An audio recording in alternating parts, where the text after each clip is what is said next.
Before I start this review, please subscribe to my channel and give this video a thumbs up if you liked it.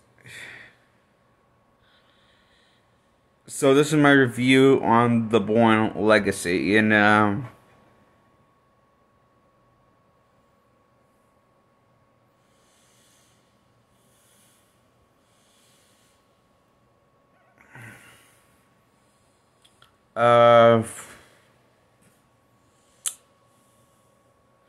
I will say this one is the first one that I have noticed or maybe the Bourne Ultimatum dropped the shaky cams, but Jason Bourne, the last installment, brought the shaky cams back, or maybe this is the one that didn't have the shaky cams, but so yeah, this one doesn't have shaky cams, unlike the previous first two, which was Supremacy and Identity.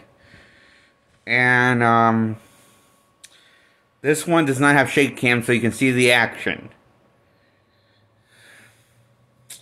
The story and the action happen is about as interesting as... Let me rephrase that. The story is about as good as the previous stories for the first two ones, if you saw the first two ones. As in, the story is not that great. It's actually kind of stupid and lame. But you didn't notice what the story was because the shaky cams in the first two. Now you get to see how lame the story really is this time. Because this one doesn't have the shaky cams. Actually, this might be the other one that doesn't have shaky cams. And the funny thing is, this action happens as much often as it did in the previous movies. But there's no shaky cams in this one. Which is probably why most people can remember that they hated this one. Because they can remember this one the best. And remember the other ones, which the character, Jason Bourne, who only gets name drops at least 90% throughout the film of the 3-act structure of this movie, The Bourne Legacy.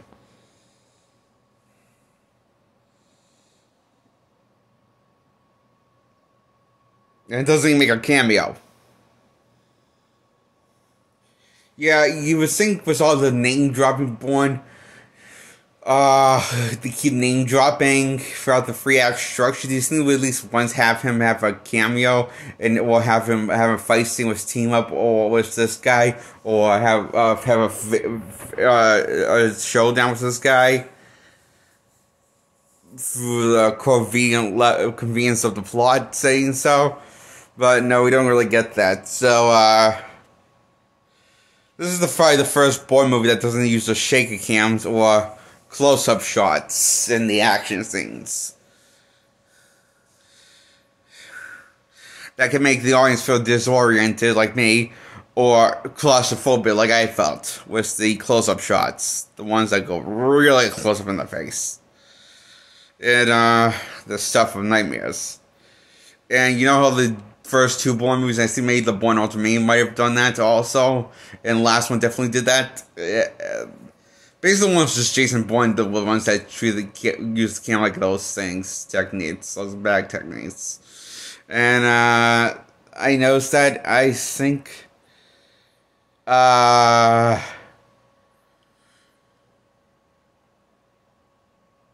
so.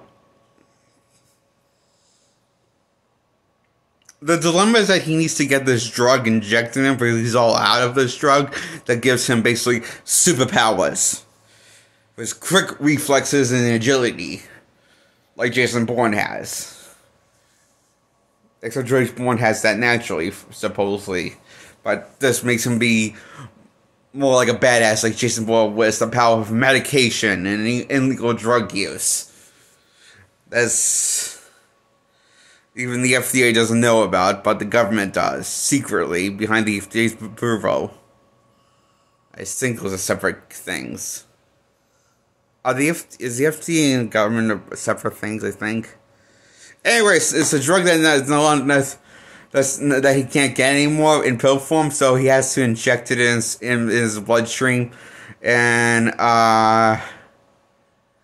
so he can get the upgraded, permanent, long-lasting version of the effect of the drug that makes him really agile and athletic and a total badass.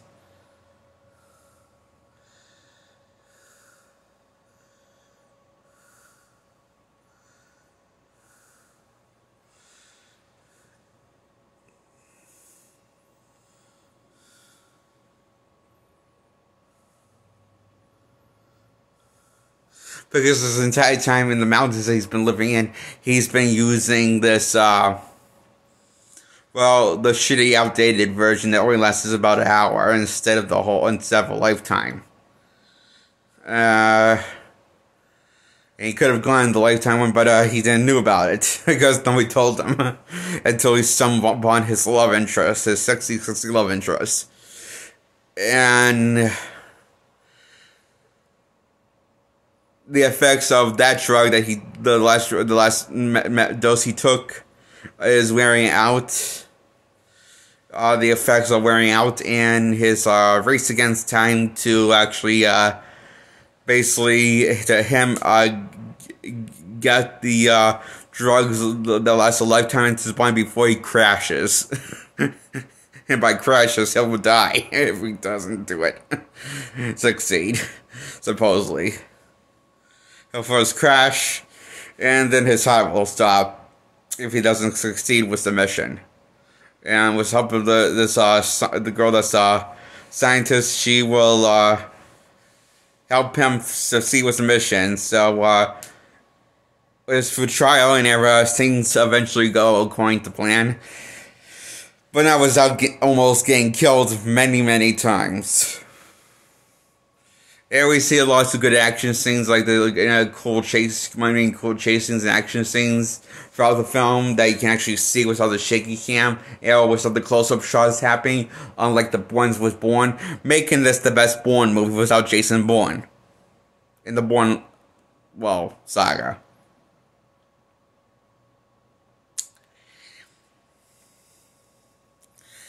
Because of that reason. However, when the film is really going to start to get going, once he gets injected with the drug, and it gets really crazy with the action scenes, the movie decides to put all that to a halt and end the movie. And it didn't feel like we even got a cool climax or a really cool climax like the last action battle between someone or him between an army. See how powerful and much of a badass he can really be with now that he's got the upper hand after getting the medicine injected into him, and it working. And him pulling out incredible parkour and acrobatic skills very easily. And so this one, the guy that plays this character, who's a new character to the Bourne franchise, who makes his debut appearance in his final appearance as this character, played by Jeremy Renner, I believe that's the character's name. He does a great job in this movie. I love him a lot, his character a lot. I kind of feel like he got a short end of the stick, the fact that he didn't give him a really big, cool climax after he got injected with medicine. So, it left me feeling kind of empty. Why I gave this a 0 out of 10, because it left me feeling kind of empty at the end, even though I'm glad I'm kind of glad for what I saw, I liked. But, without the climax, it made me it didn't make me feel happy, it didn't make me feel angry, it made me feel very empty inside. Like, I was expecting more than what you gave me, or at least a final climax or a final boss battle.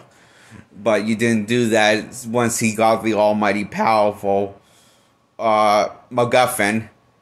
He didn't get that. It's like, okay, to me it's like, okay, imagine if Superman finally gets his costume and his suit powers, and he's finally the person you want him to be from the comics. Or it's finally like He-Man, he finally gets his sword that gives him the power of the mighty He-Man. And he doesn't do anything with it. Anything really big. Like, save a lot of people or doing really badass heroics. A lot of to the extreme level. Like, he doesn't do anything extreme.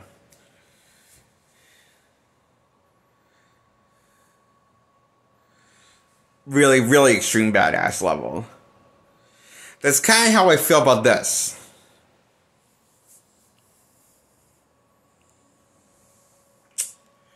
Movie's ending. In a nutshell, basically. Which is why, I guess, if you really have low standards of what movies could be considered, what could be considered good in movies, and what they can do well in movies. I mean, I don't think I don't think it's like really good. I don't think anyone would really like this movie unless you have really low standards and quality.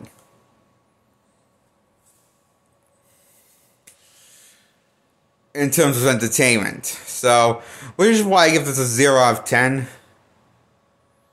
The Bourne Legacy. I hope you guys enjoyed my channel, and I already said subscribe and give this a like, right? Yeah. Okay, bye.